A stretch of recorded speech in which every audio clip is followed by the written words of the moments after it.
Hola, ¿cómo están? Muchas gracias antes que nada por esta cordial invitación a este taller de balones de la Asociación Dominicana de Cardiología Intervencionista. Y yo soy Alejandro Ricalde, soy cardiólogo intervencionista en México y yo voy a hablar los siguientes minutos de las estrategias para reducir el metal en intervencionismo coronario percutáneo. Yo soy, tengo que declarar los conflictos de interés, yo soy speaker de Cordis, junto con otros compañías en las que soy speaker de intervención coronaria, pero sí creo que lo más importante para esta plática es entender la evolución que hemos tenido como cardiólogos intervencionistas y cómo hemos ido evolucionando desde el balón, el tratamiento de intervención coronaria con balón no liberador de fármaco, el stent metálico desnudo, después el stent liberador de fármaco, las mejores generaciones del stent liberador de fármaco y después incluso las estrategias para tratar de no dejar nada atrás, porque hemos entendido que justamente dejar metal atrás no es conveniente, y por eso surgieron los stents bioabsorbibles que después no fueron lo que en la teoría podían prometer, y hemos regresado un poco a este concepto de solamente tratar con balón, pero con una forma muchísimo más moderna, como es el tratamiento con balones liberadores de fármaco de nueva generación, que ha cambiado, y ahorita veremos un poco de qué hay detrás de esta tecnología.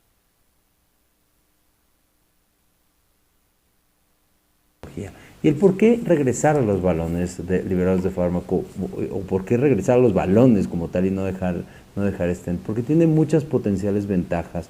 Primero, bueno, obviamente no estamos poniendo una malla, entonces estamos permitiendo el remodelado del vaso como tal, una vez que la lesión está curando, va a tener un remodelado mucho más adecuado. Estamos permitiendo que también el movimiento del miocardio, del vaso, junto con el movimiento del corazón sea adecuado. No estamos encarcelando ningún vaso secundario, no estamos dejando ningún metal atrás como para poder favorecer esta proliferación, y bueno, reservar siempre la fisiología vasomotora es muy importante. Y los primeros indicios de que el pensar en tener puro tratamiento en lesiones con balones liberadores de fármaco de una forma segura, pues es no tan antiguo. Digamos que desde el 2015 se ha estado observando que la gran ventaja de los balones liberadores de fármaco es que a lo largo del tiempo llegan a tener una meseta, lo cual no sucede, una meseta en cuanto a los eventos adversos, lo cual no sucede con los stents. Los stents, mientras más tiempo pasa, más probabilidades de tener necesidad de revascularización de la lesión tratada existen, y en cambio con los balones, pasado aproximadamente unos 15, 18 meses, se hace una meseta después de este año y no hay más eventos. Entonces, si vamos a tratar con balones liberadores de fármaco, hay que tratar de hacerlo de la manera más adecuada. Por un lado, la tecnología ha mejorado, pero por otro lado, nosotros como cardiólogos intervencionistas tenemos que aprender que es un cambio en la estrategia, ligeramente en cómo estamos viendo las cosas.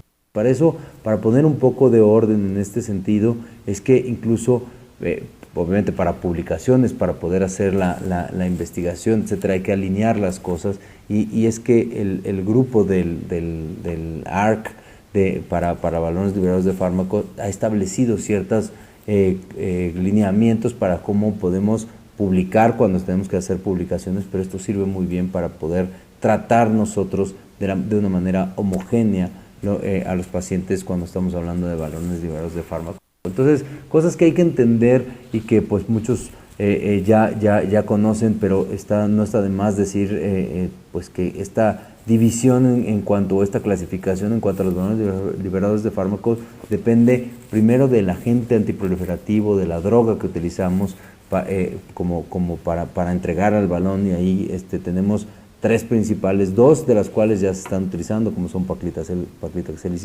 y sirolimus, otra que es también violimus, que por lo menos en México no tenemos todavía balones liberadores de biolimus. Y también por otro lado es el excipiente, es decir, todo aquel material que nos permite que llegar a entregar el fármaco y que permita una adecuada absorción. Y por eso les decía, los primeros son, la división es primero en las moléculas, paclitaxel, biolimus o sirolimus, o paclitaxel y todos los otros limus, y el tipo de recubrimiento, el tipo de coating que tienen los balones para poder entregar de forma adecuada el fármaco. Y un poco la gran diferencia entre los limus y el paclitaxel está en que, bueno, nosotros tenemos ya conocimiento a partir de los stents, en que sí hay diferencias. El fármaco que se está entregando sí hace cierta diferencia, por lo menos en los stents nosotros hemos visto que el fármaco de elección para disminuir la tasa de revascularización derivado de una restenosis menor son los limus, es el sirolimus, es la mejor droga antirrestenótica que se conoce. Y en el caso de los balones liberadores de fármaco, bueno, diría uno, porque hay tantos con paclitaxel y menos con limus, es porque la diferencia entre un stent y un balón es que en el balón la tecnología para poder entregar el fármaco y que el fármaco se absorba de forma adecuada, homogénea, y que además se quede y haga su funcionamiento es distinta a cuando tenemos un metal y donde podemos poner un polímero que nos permita hacerlo. Entonces lo que es nuevo, lo que es novedoso en el tema de intervencionismo coronario es la forma en la que hoy se puede hacer entrega de los fármacos. Entonces, ¿de qué depende la eficacia de un balón? A diferencia de lo que conocemos de los stents, tenemos que empezar a entender que los balones se comportan de una manera distinta, pero que hay ciertas características que hacen que un balón sea eficaz o no. Primero es cómo podemos hacer para que el fármaco llegue al sitio de la lesión sin que se pierda en el camino, que se pueda entregar o transferir de manera homogénea a lo largo de toda la lesión y después que persista en el tejido de forma adecuada. Y qué fármaco utilizar, si o paclitaxel o limus o sirolimus o biolimus como gran división.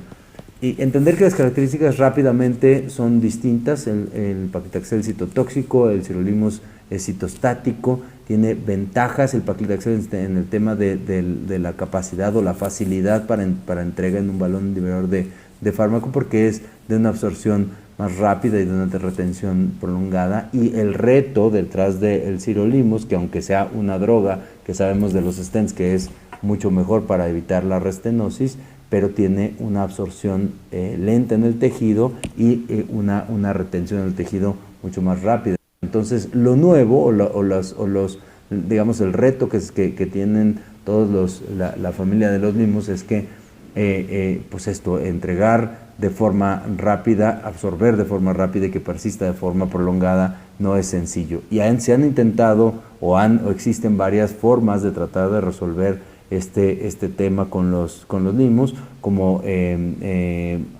la tecnología que ahora les voy a presentar detrás del Solution, que es una tecnología distinta, única, vamos a decirlo así, porque es una tecnología en donde primero tienen un CAT, que es una tecnología para adición de la célula hecha de fosfolípidos, en donde se protegen los microreservorios, que es la otra tecnología en donde va el limus, y esto permite primero llegar de forma adecuada hasta la lesión sin que se pierda durante el camino, después hacer una transferencia del fármaco de forma homogénea y que además que se retenga el fármaco ahí para que haga su efecto y que sea de forma duradera. Y efecto que está detrás del balón liberador de Sirolimus Solution es justamente lo que permite que tenga una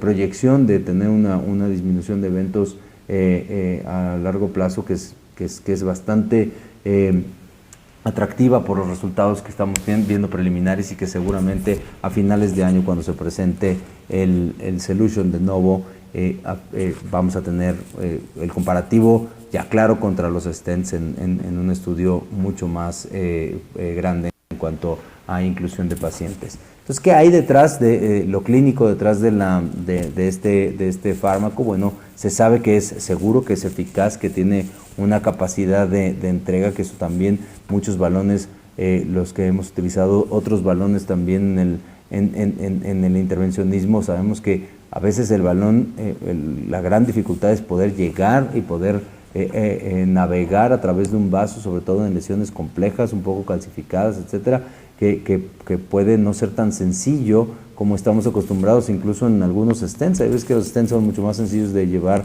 que un balón, y en particular tiene una facilidad de navegación que incluso lo veremos en uno de los casos que les voy a presentar. Y que además este éxito del procedimiento también se ve reflejado con un éxito clínico de una forma importante, por lo menos en este estudio. El Solution, aunque sea un brazo único, demostró claramente cómo el éxito del procedimiento y el éxito clínico, incluso a un año, incluso en lesiones no tan sencillas, en lesiones complejas, tiene un muy buen resultado con una tasa de TLR baja de 6.8%, y que esto es promisorio. Ahora, lo que tenemos que hacer es cambiar un poco, hacer el switch en cuanto a que la tecnología cambió, nosotros tenemos que cambiar nuestra forma de pensar, y este cambio de la forma de pensar, primero tenemos que hacer una muy buena preparación de la placa. La tecnología solita no trabaja si nosotros no hacemos un buen trabajo dentro de la sala de hemodinámica. Entonces, para esto es que el ARC Group, en torno al balón liberador de fármaco, ha trabajado para poder establecer estos parámetros, cómo debemos de preparar las lesiones, cómo debemos de entender el resultado y aceptar el resultado, acostumbrarnos al resultado que nos dan los balones liberadores de fármaco, y cuándo tener que utilizar un stent. Pero ya ahora la diferencia es cómo es el cambio en la mentalidad. El stent ahora es el bailout, es el salvavidas de cuando un balón liberador de fármaco no funciona de forma adecuada. Entiendo que hay falta todavía de datos, y esto lo comparto también, y quiero decir abiertamente, hay lesiones que yo no pensaría aún en este momento en tratar con balones liberadores de fármaco, como son una lesión de tronco. No tenemos todavía el dato para ello, pero se está haciendo. Hay estudios, sobre todo en Europa, donde tienen mucho más avance en el tema del uso de balones liberadores de fármaco y mucho más seguridad en cuanto a los resultados que tienen y al uso. Ellos están haciendo el estudio, el grupo el Club de Bifurcaciones está haciendo el estudio de tratamiento con puro balón liberador de fármaco al tronco, incluso tronco bifurcado, versus stents. Pero yo creo que podemos dejar esa lesión del tronco para saber cómo serán los resultados de estos estudios, pero por lo pronto pensar en que vasos pequeños, pensar en que vasos con restenosis intrastent, y pensar en vasos proximales no tan pequeños en lesiones de nuevo. Hoy sí tenemos evidencia para decir que es adecuado tratarlos, es seguro tratarlos, y usar esta estrategia de el bailout a través del stent, que puede ser una estrategia adecuada, sobre todo para ya no dejar nada atrás, y porque tenemos que evitar restenosis intrastent, como lo veremos en uno de los casos que les voy a presentar. Entonces, en esta alineación de terminología, alineación de forma de tratamiento que debemos de hacer, el ARC Group nos divide los tres grandes escenarios, como son las lesiones de restenosis intrastent, las lesiones de novo y las lesiones en bifurcación. Y así, esto obviamente tiene un fin de clasificación para fines de homologación de las publicaciones y de la investigación, pero esto sirve mucho para saber cómo debemos de tratar nosotros las arterias. Entonces, para abordar el primer escenario, que son las lesiones para la restenosis intrastent, creo que este es el escenario en donde todo el mundo se siente más cómodo utilizando balones liberadores de fármaco. Sabemos que poner un stent dentro de un stent que no está, que está restenosado, no es el mejor tratamiento de inicio, y entonces lo primero que hay que hacer es encontrar el mecanismo de la restenosis. Muchas veces la subexpansión del stent es la que hizo que se restenosara. Entonces poner un stent dentro de un stent subexpandido sería el peor error, ¿no? Entonces por eso es que los balones liberadores de fármaco nos han venido a disminuir la necesidad de usar stents en este tipo de lesiones y ha sido el nicho más aceptado para el uso de los balones liberados de fármaco. Si tenemos un stent que está infraexpandido, pues evidentemente lo que hay que hacer es optimizar la expansión del stent y después volver a impactar un fármaco para permitir la disminución de la proliferación o de la neoformación de placa en ese stent que ahora ya estaría bien expandido. Ahora, cuando el stent sí estaba bien expandido de primera instancia y lo que estamos viendo es una neoaterosclerosis, una proliferación neointimal, pues es fundamental hacer una buena preparación porque se volvió a formar placa dentro de ese stent. Un stent que estaba de primera instancia bien expandido. Entonces, tenemos que dedicarle un tiempo a la preparación de la placa para después hacer una buena liberación del fármaco. Entonces, en este sentido, y esto aplica para todos los balones liberadores de fármaco, tenemos que hacer insuflaciones prolongadas con balones 1 a 1 con respecto al diámetro del stent. Para eso la imagen intracoronaria es fundamental, porque tenemos que hacer insuflaciones de preferencia. Mi recomendación: balones no complacientes, balones de corte o balones scoring o balones no complacientes son mucho más útiles que un balón semicomplaciente. Entonces, utilizar estos balones, preparar muy bien la placa, de ser posible valorar que nuestra preparación es adecuada, viendo las lesiones que generan, lesiones obviamente controladas, los scoring balloon o los cutting balloon o incluso el balón liberador de fármaco, es fundamental, porque mientras mejor preparemos la lesión, la transferencia del fármaco va a ser más adecuada. Y me gustaría ejemplificar esto con un caso de estos que nos permiten saber por qué no debemos de hacer estas locuras de tener un full metal jacket. Este es un paciente que tiene 53 años, extremadamente obeso y con hipercolesterolemia no familiar, pero una hipercolesterolemia multigénica, y que llegó en 2022, hace 3 años escasos, con un síndrome coronario agudo sin elevación del segmento CT. Desafortunadamente tenía enfermedad multivaso y le hicieron un full metal jacket, no solamente a la lesión culpable, sino también a la descendente anterior. Y bueno, ahora veremos lo que sucede cuando se hace full metal jacket. El paciente ahora tiene nuevamente angina y se le hace un CT scan y demostró restenosis intrastent de la descendente anterior y de la circunfleja. Este es el caso, obviamente por la superficie corporal del paciente, las imágenes no son las más adecuadas en cuanto a angiografía, pero claramente vemos cómo está pues con el full metal jacket a nivel de la descendente anterior. Vemos también que tiene algo, o sea, que ya se alcanza a ver la restenosis intrastent justo casi al final, de lo cual me parece incluso que hace un kinking la arteria, lo cual puede ser un segmento intramiocárdico. Claramente no se debe de poner stents en esos sitios. Esos tienden a fracturar el stent, tienden a hacer restenosis, a apachurrarlos, a subexpandir de forma secundaria el stent. Entonces no es buena idea. Y en la coronaria derecha también pues full metal jacket y se ve también lo que pareciera a lo mejor una restenosis intrastent al final de los stents que están justo al final del segmento medio. Entonces, como no alcanzábamos a ver muy bien, pero pues el paciente claramente tenía restenosis intrastent por tomografía, por tomografía no invasiva me refiero, es que decidimos hacer imagen endovascular, y aquí ustedes verán en la imagen de la derecha como claramente están los stents. Hay una neoproliferación clara, incluso con calcio, ahí se ve muy bien, con calcio en esta placa.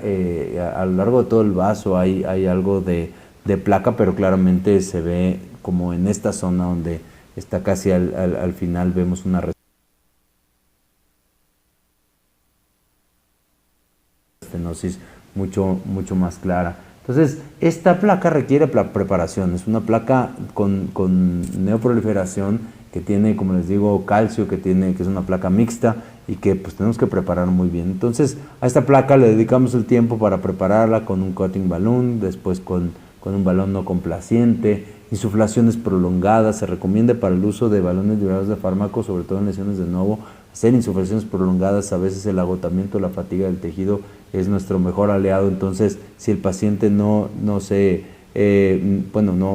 tiene datos de isquemia, no tiene hipotensión, no está comprometida hemodinámicamente y podemos dejar insuflaciones prolongadas, creo que hay que hacerlo, hay que favorecer eso porque nos funciona de manera muy adecuada. Entonces, después de la evaluación, después de la preparación, pues angiográficamente nuevamente no es la más fácil de verse, pero ya podemos ver, como ustedes lo verán en la corrida de la tomografía de coherencia óptica, que hay un poco más de ganancia luminal, y claramente ahorita justo vamos a ver cómo hay lesiones, y estas lesiones, por aquí todavía hay una proliferación no intimal, pero miren cómo hay lesiones, ahí se ven claramente los cortes que hemos hecho, y esto es buenísimo porque para nosotros el hacer una transferencia de fármaco en una lesión que tiene estas disecciones controladas es mucho más adecuado, y se sabe que los resultados en este tipo de pacientes donde preparamos muy bien la placa es mejor. Este es la entrega del balón solution. En este caso se utilizó un 2.75 por 30, y esta es la angiografía final donde podemos ver que el resultado angiográfico es bueno. Hay que acostumbrarse a que el resultado de los balones liberados de fármaco en gran parte tiene que ser basado en angiografía, porque es como estamos viendo las características. ¿Y cuáles serán las características? Sobre todo en restenosis intrastent aplica un poco menos, pero para lesiones de novo, y lo veremos un poquito más adelante, es fundamental evaluar el resultado, incluso el resultado previo al uso de balones liberadores de fármaco. Tenemos un vaso que tiene un flujo TIMI-3, tenemos un vaso que tiene una restenosis o una lesión residual menor del 30%, y tenemos un vaso que no tiene disecciones que comprometan el flujo. Eso es una lesión adecuada para el balón liberador de fármaco. Ahora tocaré un poquito más adelante este punto, pero este vaso claramente cumple con ello. Tenemos visualmente una angiografía con una lesión residual claramente menor al 30%, con un flujo adecuado y sin una evidencia de disecciones. En una restenosis intrastent más difícil que haya disecciones. A veces lo que hemos visto, sobre todo cuando hay calcio subyacente, es que pueden haber perforaciones puntuales. Siempre hay que buscar que esta no sea la cuestión, pero en este caso no lo es, y creemos que el resultado es adecuado. En este paciente que tiene restenosis intrastent y ya veían ustedes que tiene una lesión tiene toda la restenosis del stent de la descendente anterior y de la coronaria derecha. Esto creo que todavía lo lograron ver bien. Y bueno, se preparó la placa después de haber visto esta lesión intrastent de la restenosis de la coronaria derecha. Hicimos la buena preparación y después le pusimos este balón liberador de fármaco, un solution. Y después trabajamos la descendente anterior, también algo muy focal, neoproliferación en este caso, y lo que vimos es que pues los stents estaban bien expandidos. Entonces lo que hicimos fue preparar muy bien la placa con Corning Balloon, después hicimos insuflaciones prolongadas con el balón no complaciente, y el resultado angiográfico final es adecuado. Aquí ven cómo estamos avanzando el solution, que es lo que yo trataba de demostrarles en el video, qué facilidad para avanzarlo, y hay otros balones liberados de fármaco que no logran avanzar con tanta facilidad, y bueno, la verdad es que tiene una gran navegabilidad. Es el resultado final. Creo que ahí se quedaron, o ahí es lo que no lograron ver. Y vienen las lesiones de novo, ¿no? La enfermedad de novo, que el ARC lo que nos define es que, bueno, obviamente podemos o se sugiere usar imagen, pero no es mandatorio. Sabemos que nuestra realidad es que no podemos usar imagen en todos los casos, es algo costoso, etcétera. Pero si se hiciera, bueno, hay que preparar la lesión basados en imagen. Pero hay que dedicarle un buen tiempo a la preparación de la lesión, porque de esto depende el resultado a futuro y el resultado adecuado del balón liberador de fármaco, ¿no? Entonces, preparar la lesión, reiteramos, como que el paso a paso normal de esto debería ser hacer uso de balones uno a uno, de preferencia, aunque se sugiere, aunque se pueden usar semicomplacientes, de preferencia ir con balones no complacientes, con un radio arteria-balón de 1 a 1, y después hacer inflados prolongados por más de 20 segundos y más de uno para hacer una buena preparación. Si se cuenta y se puede usar los balones de corte o los balones scoring balloons, o se necesita hacer modificación de la placa, se puede hacer con rotablación o con la litotripsia intravascular. ¿Y qué tanto impacta en la preparación en cuanto a la falla del vaso tratado? Y fíjense cómo aquí, si nosotros dejáramos, aunque el criterio es que podemos dejarlas con una lesión residual de menor del 30, en este estudio demostraron como si uno deja una lesión menor del 20%, el impacto en cuanto a la falla del vaso tratado a futuro es muchísimo menor. La tasa de falla del vaso tratado de la lesión tratada con respecto a aquellos que se quedan con una lesión residual del 20 al 30. Entonces, sí impactan el pronóstico y por eso tenemos que ser muy juiciosos y muy rigurosos en tener estos criterios antes de decidir si vamos a dejar las arterias con puro balón liberador de fármaco. Los 5 criterios que sugiere el ARC son estos, de los cuales yo pongo en amarillo los 3, que son los más ampliamente aceptados. ¿Por qué? Porque, por ejemplo, la expansión total del balón de preparación, pues sí, pero si por alguna razón se eligió un balón no basado en imagen endovascular y la expansión del balón es adecuada, pues elige un balón .25 por debajo de lo que debería de ser, a lo mejor vamos a ver una expansión total del balón y no estamos haciendo una buena preparación. Entonces, si nosotros nos enfocamos en tener una lesión residual menor al 30, pero si podemos menor al 20, basado en el estudio que les acabo de presentar, mucho mejor. Que no tenga una disección que limite el flujo, no es que no tenga disección, sino que no tenga una disección que limite el flujo y que tenga un flujo TIMI 3. Y obviamente si tenemos la posibilidad de hacer fisiología, que sea un FFR negativo. Y esto ya una vez que nosotros hacemos una evaluación adecuada, vamos a impactar en el pronóstico del paciente. ¿Qué tanto? Pues fíjense cómo aquí 26% en aquellos que tienen estos 3 criterios de TIMI3, el flujo TIMI3 de una lesión residual de menos del 30% y sin disecciones mayores, impacta, tiene 26% de falla de revascularización del vaso tratado versus 41% de aquellos que no tuvieron todos estos criterios. ¿Y cómo se ve una placa bien preparada? ¿Cómo se ve una arteria con una buena predilatación? Nosotros tenemos que tener una imagen como la que ven aquí a la derecha, y si nosotros lográramos tener una imagen como que se ve aquí a la derecha, si así vieran la arteria de entrada, pues nadie se le ocurriría poner un stent ahí, ¿no? Es lo que queremos, tratar de pensar. ¿Tú le pondrías un stent o no un stent después de haber hecho la predilatación y la preparación de la placa? Si en nuestra mente decimos, pues no le pondría stent, esta arteria no amerita, si así la hubiéramos visto de inicio, esa es una buena preparación y podemos dejarla con balón liberador de fármaco. Si, por el contrario, cuando vemos la arteria, oye, si a esta arteria tú la hubieras visto de primera instancia, esta lesión, la hubieras puesto un stent y tú dices, sí, esa lesión no está bien preparada o bien, esa lesión es para stent. Y el hacer una buena preparación y una buena entrega del fármaco es mandatorio. Porque si preparamos bien la lesión, pero no entregamos de forma correcta nuestro fármaco, vamos a impactar también. ¿Y con qué me refiero con hacer una buena entrega del fármaco? El balón de liberador de fármaco que tenemos que utilizar tiene que ser un balón que sea 1 a 1 en el tamaño con respecto al vaso.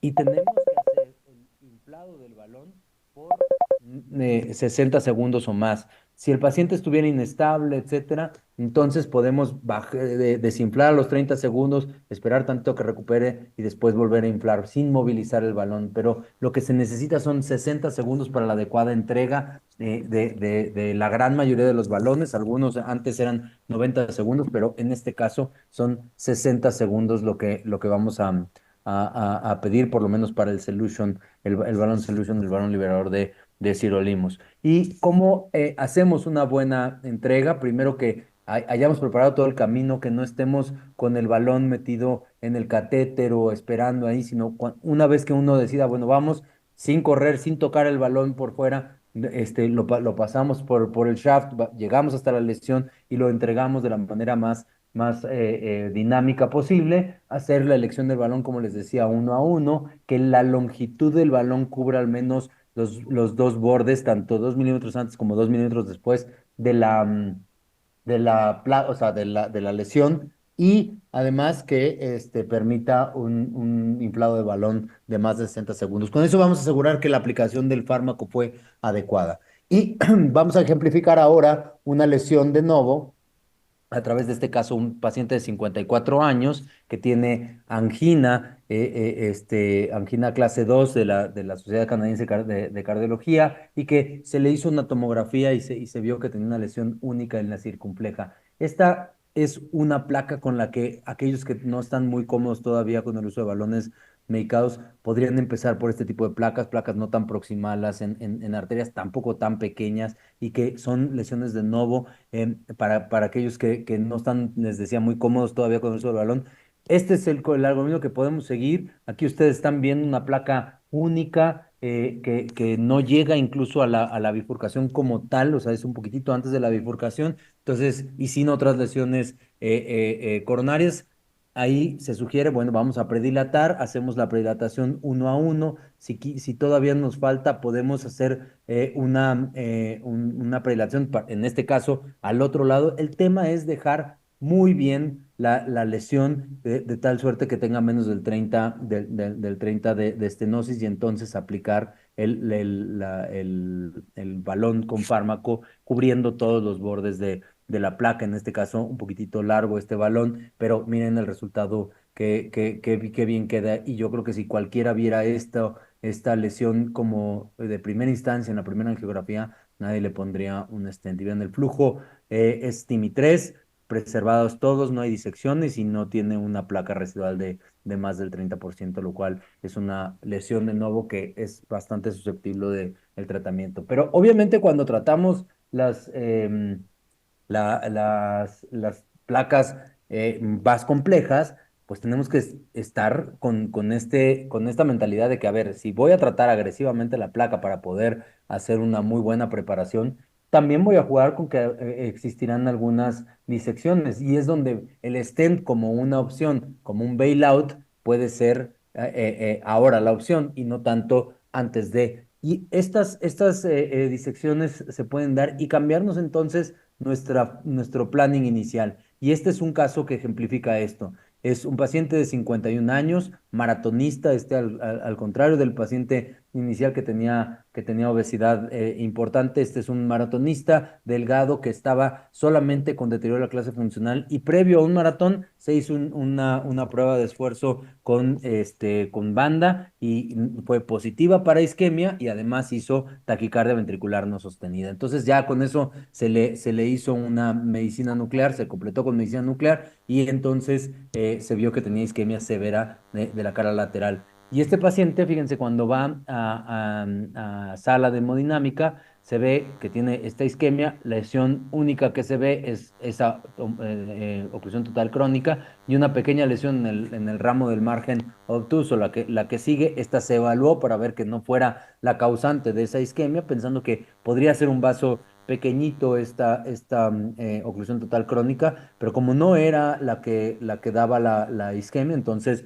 decidimos intentar abrir la oclusión total crónica, y con el plan de hacer una entrega de balón liberador de fármaco. ¿Y qué tanto sustento hay de esto? Bueno, hay una gran teoría de que podríamos tratar a lo mejor solamente el CAP de proximal, el CAP de entrada a la oclusión total crónica con un stent, y de ahí todo el resto del segmento que normalmente es tejido hipoplásico que no estaba enfermo inicialmente, tratarlo con puro balón liberador de fármaco en vez de poner stents en todos lados. Pero como les digo, cuando uno prepara y prepara fuerte las placas, podemos encontrarnos con que a lo mejor el resultado no es el que quisiéramos, ¿no? Y entonces, aunque no está mal, esta arteria está abierta, no tenemos un resultado que sea justo para un balón liberador de fármaco. ¿Por qué? Porque tenemos a lo mejor la expansión del balón, sí. El FFR no lo hicimos en esta ocasión, no lo puedo ver el FFR de esa porque no cambié la guía,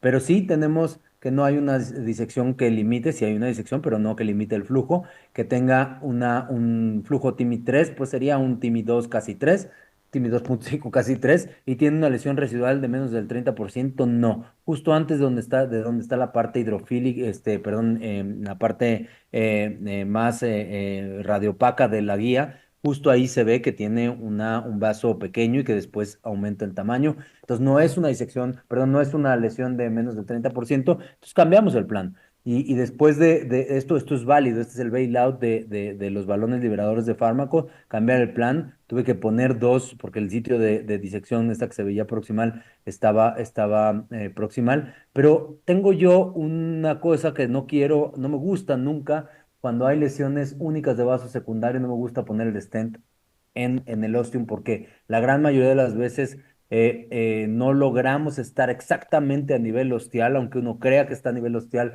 por angiografía, cuando mete imagen, dejamos struts volando hacia el vaso principal y comprometer el vaso principal por ir por un ramo secundario de este calibre. La verdad es que esto ojalá lo podamos discutir ahora, pero no me gusta para nada porque eso es algo que no trae buenos resultados. Todos los stents que se dejan tratando de solamente dejarlo ostial en un vaso secundario, se compromete el vaso principal. Entonces, lo que hice, y porque tenía un pequeño muñoncito para poder entrar a esa arteria del margen obtuso, es que dejé puro balón liberador de fármaco a nivel ostial y me gustaría, esto es una cuestión que puede ser muy, muy debatible y muy discutible y para eso estamos abiertos a platicarlo. Y aquí fíjense cómo se ve claramente el resultado por la tomografía de coherencia óptica. El resultado geográfico me parece que es bastante bueno. Y por tomografía de coherencia óptica, aquí estamos viniendo de la arteria del margen obtuso y después viene ya la circunfleja verdadera acá. Fíjense, cuando vayamos llegando, aquí está el stent impactado, bien, y cuando creímos que habíamos dejado un suficiente margen, fíjense cómo estamos ya cercanos y hay un margen mínimo entre el vaso que no tiene stent y justo el ostium, ¿no? Entonces, siempre pasa eso, siempre que creemos que estamos, aquí está el stent acaba. Justo no tengo struts metidos en el vaso principal, aquí se acabaron los struts. Esto es puro balón liberador de fármaco y luego viene el ostium. Eso es lo que queríamos, pero aunque yo les confieso que en la geografía lo veía todavía con un margen mayor, siempre pasa eso, que los struts quedan un poquito más atrás de lo que nosotros estamos creyendo que estamos dejando.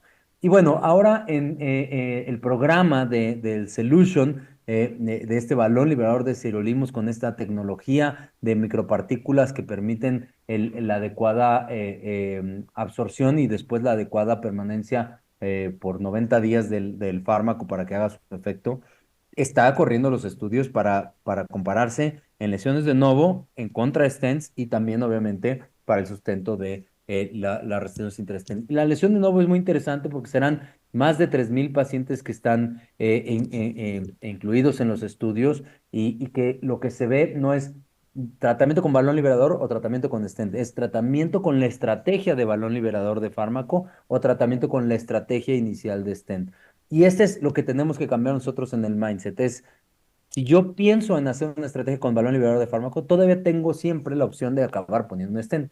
Y si hago mi evaluación antes de tratar al paciente con el balón liberador de fármaco, de si tiene menos del 30%, si tiene un flujo adecuado, si no tiene una disección que me preocupe, que sea limitante, etcétera, entonces puedo dejarlo con puro balón liberador de fármaco. Y lo que sucedió muy interesante es que hicieron, además de que este estudio se reportará a finales de año en el TCT,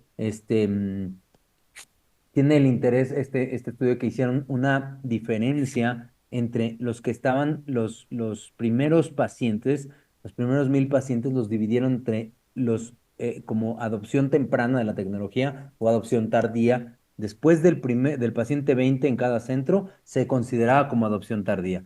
Entonces, o sea, como ya experiencia tardía, ¿no? Entonces, curiosamente, los médicos inicialmente la evaluación visual y la evaluación de conformidad del médico hace que no todas las lesiones se sientan seguros de dejarlas. Y si ven, 79% con esta estrategia estaban dejándolas con balón y el otro 21% tenían que migrar a la estrategia de stent liberador de fármaco. En cambio, cuando ya tienen más de 20 casos, que se sienten seguros, que ven los resultados, que ven que los pacientes van bien, fíjense cómo cambia el porcentaje y ahora del 21 se bajó al 15% de pacientes que ellos deciden mandarlos después de una buena preparación a un stent. Estaremos hablando de que si esto se replicara en la gran mayoría de los casos, porque sí son todas las lesiones, entonces estaremos hablando de que el uso de los stents que hoy usamos en un 100% se debería de bajar a un 15% porque sería el bailout real más o menos de lo que está sucediendo. Y hablando de esto ya como conclusión, quisiera decirles, bueno, cambiarnos a balón liberador de fármaco no es regresar al pasado, es empezar a pensar en el futuro, en el largo plazo, empezar a ver cómo estas restenosis, como el caso que les presenté, suceden de forma segura. Si nosotros llenamos la arteria de metal, estamos haciendo que pierda mucha vasomoción, estamos haciendo que pierda mucho la posibilidad pues de recuperar la endotelización y la funcionalidad del vaso. En cambio, si nosotros logramos verdaderamente hacer una buena angioplastía desde el punto de vista mecánico, pero también desde el punto de vista tecnológico, vamos a tener buenos resultados. Estoy prácticamente seguro de que así será. Hay que ver los resultados del estudio, obviamente, pero estoy con mucha confianza de que así serán los resultados. Hay que decir, bueno, voy con un balón liberador de fármaco y después, si no, tengo siempre la opción del stent. Y hay que hacer una serie de pasos que no debemos de saltarnos porque de eso depende que las cosas vayan bien. Una disculpa por la cuestión tecnológica, espero que se haya visto bien.